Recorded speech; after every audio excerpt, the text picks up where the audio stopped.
Hi, my name is Gerhard Schwantner and welcome to Selling Power TV. Today we have the pleasure of meeting with Brian Dietmeier. Hi, my name is Brian Dietmeier, CEO of 5600 Blue. Welcome, Brian. Brian, you and I have talked a lot about sales transformation.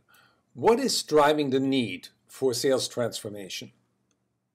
It's primarily being driven by the pressure on organic growth. In fact, 90% of sales organizations are increasing their revenue goals for this year. At the same time, forecasted win rates are still below 50%. You can add to that the buying selling market are undergoing the fastest rate of change we've seen in the last 25 years. The old solutions are no longer working, and the bottom line is that companies need to transform the way they sell in order to make their number. What specifically has changed that is making it more challenging to drive organic growth?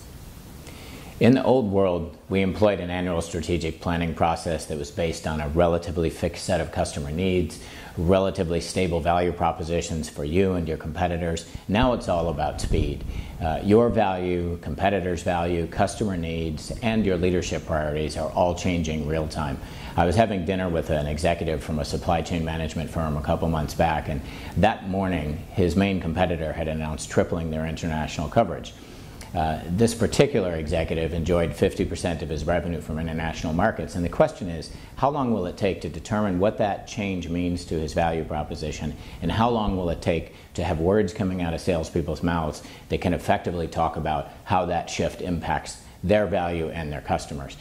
Rita McGrath, Columbia professor, just released a book entitled The End of Competitive Advantage, and the point that she makes is that the market is changing so quickly now, and people are copying one another so quickly, that we're now having to learn to compete on a series of short-term transient advantage rather than fixed advantage. And most of the tools and support that exist in sales and marketing organizations were designed in a stable world that no longer exists.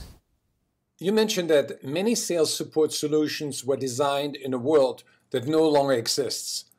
Can you elaborate on that? There are really three main drivers for sales support.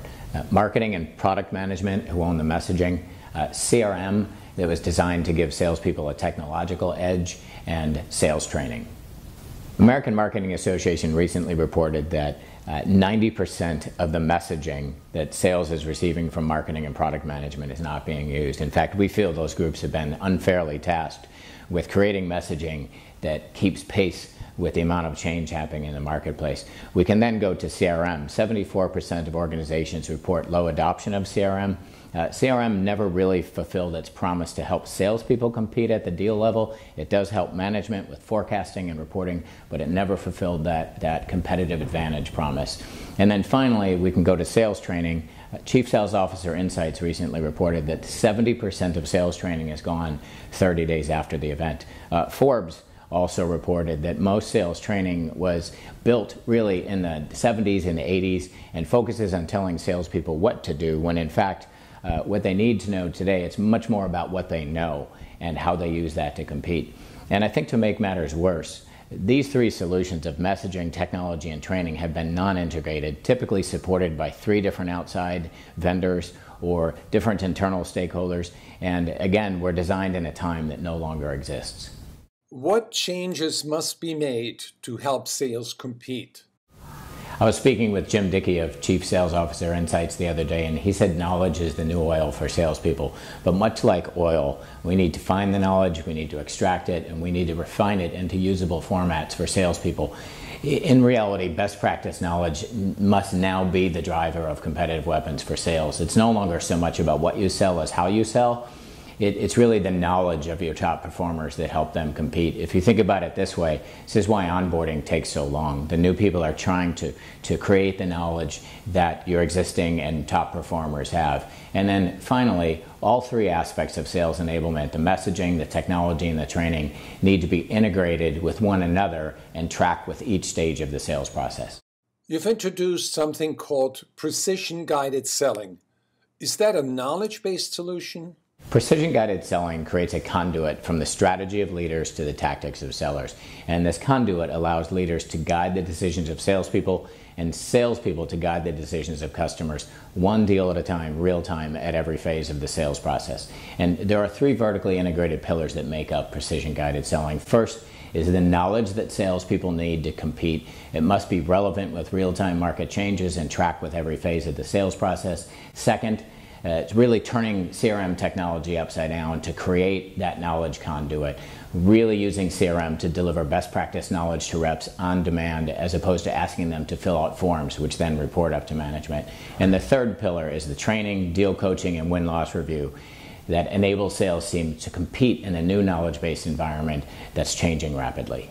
When you talk about sales needing knowledge that tracks with the sales process, can you share examples? If you think about the typical sales process, it looks like this. The very first phase is qualifying to make pursuit decisions, and salespeople need the knowledge to make better qualification decisions. Many vice presidents of sales we talk to say we're running after deals we shouldn't. Qualifying properly and having the knowledge to qualify properly will increase win rate. The second phase would be gaining access. And legacy sales approaches tell salespeople they need to gain access when what we know is that executives will see you when you have knowledge to bring to them. So they need the knowledge that will compel executives to meet with them. As we move further into the sales cycle, we really need to begin adding value to the customer decision process. Again, legacy approaches will tell us we need to understand the customer decision process. And in fact, in today's environment, we need to add value to that decision process and assist the customer in making better sourcing decisions. And then finally, we need the knowledge to lead the value conversation. We know after about $20 billion in win-loss reviews that winners win when they show customers how they meet their needs at higher probability and lower risk than alternatives. We also know from our own research that 85% of organizations say they're not good at doing that. So we need the knowledge to be able to lead that value conversation. And then finally, we need the knowledge to make better negotiating decisions on the value capture side. We know that 97% of negotiating tactics follow a very predictable pattern, and armed with that knowledge, salespeople can make much better negotiating decisions. I see how this is different from what you would call a legacy solution. How is it different from insight-based selling? You can really think of precision-guided selling as the next generation of insight selling. The primary insight solution that's out there today, it's the right idea in that it's knowledge-based. We just feel that it's poorly executed in that it still requires integration of multiple suppliers or multiple internal stakeholders in order to execute.